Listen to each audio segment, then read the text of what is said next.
Welcome to another BasedBellagio video. Today we're going to discuss the lore of Kobolds in Dwarf Fortress. Kobolds are small creatures that are extremely good at stealth and thievery. Kobolds are officially described in Dwarf Fortress as small mammal or reptilian humanoids with pointy ears, yellow eyes with a penchant for trickery and mischief. They have context-based sublanguage. They communicate with grunts, noises.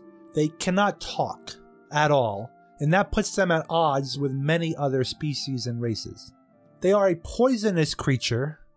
They collect everything, and their camps are littered with items from around the world. They are extreme kleptomaniacs. And Kobolds, according to the creators of Dwarf Fortress, were inspired by Dungeons & Dragons, and they portray kobolds as more reptilian. And Dwarf Fortress's kobolds are more tiny brown-skinned goblin-like creatures that can lay eggs. I will show a variety of kobolds in mythology and various mediums, and I like to see the kobolds in Dwarf Fortress as a mixture of all kobolds. Basically small, half lizard, half mammal slash dog-like almost, furry, scaly little critters that love thievery.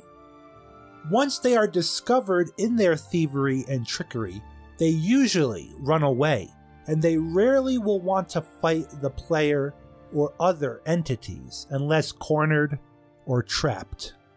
And in direct contrast to goblins that do all the gruesome and heinous violence, kobolds are the complete opposite, and all they want to do is be stealthy and thieves.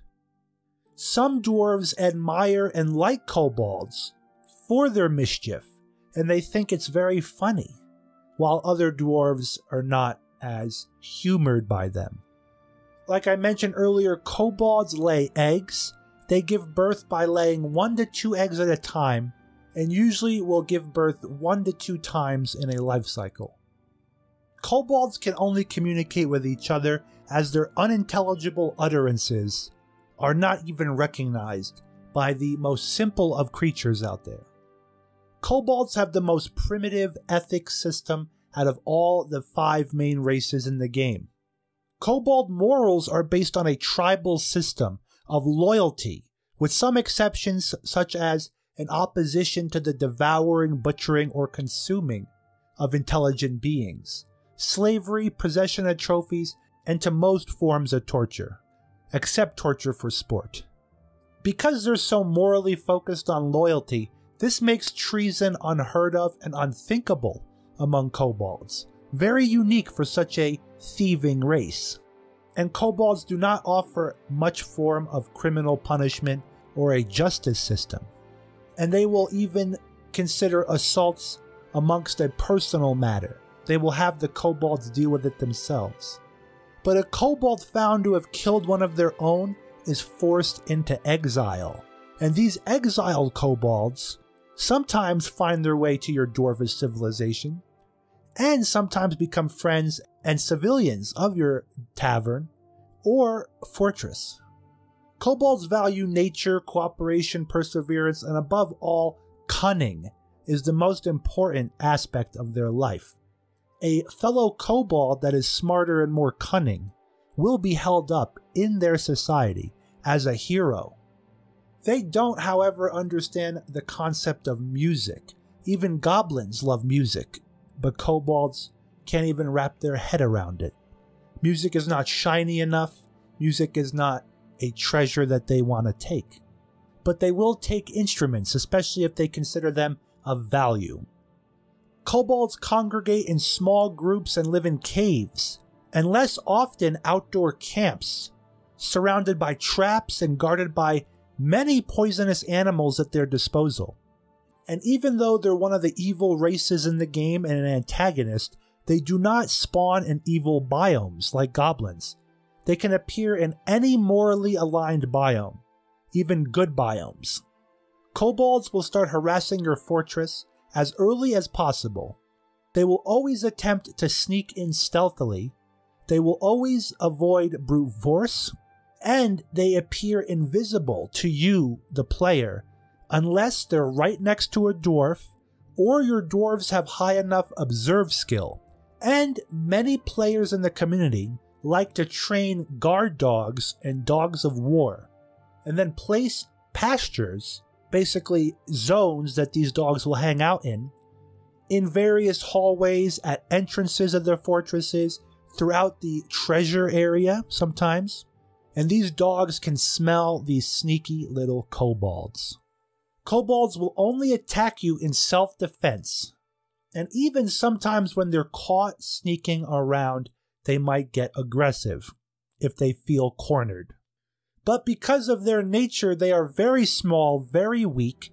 They cannot wield large weapons, often only using daggers, rudimentary tools at their disposal, and armor that is worse than crude. And they use this to, what they think, protect themselves. Dwarves will easily overpower a kobold in battle, in any form of combat, especially wrestling, but this doesn't stop kobolds from being a threat to you. And they use ambush-like tactics. They will ambush you with a big group of kobolds, and they can provide trouble for your dwarves and traders. Kobolds can easily slip by your traps. They can get through most locked doors even. If kobolds are successful with stealing even a rock from your fortress, a bigger group will come back in the future because they see your fortress as viable for thievery. If you are a victim of kobolds in thievery, just expect them to come back with an even bigger group next time. Kobolds are excellent swimmers. They can swim upriver, downriver. They can run, basically, in rivers. They are unaffected by traps, like I said. And if you ever stumble upon an empty camp or a seemingly empty cave filled with treasures, trinkets, items of all sorts, 9 out of 10 times, this is a kobold encampment. Kobolds never lay siege to your fortresses. They would much rather do stealth ambushes and attacks. According to the community, how they are viewed by them, kobolds are either extremely semi-intelligent, annoying vermin, thieves, or an extreme contrast view from the community is they are known as cutebolds. And they treat kobolds as small, cutesy creatures who are endearingly stupid in their attempts to steal your trinkets. And as such, they generate a lot of sympathy from the community, calling them cutebolds, flappy-eared dog-like lizards, and the community views them sometimes as incredibly innocent, childish, and ineffectual beings. I do not see them this way. They are very dangerous.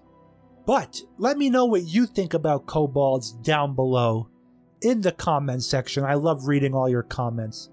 You can help this channel out tremendously by liking this video, sharing it with a friend. I am not sponsored on this channel, and you, the viewer, help out tremendously when you share the video. And consider subscribing for more awesome content. Thank you very much for watching.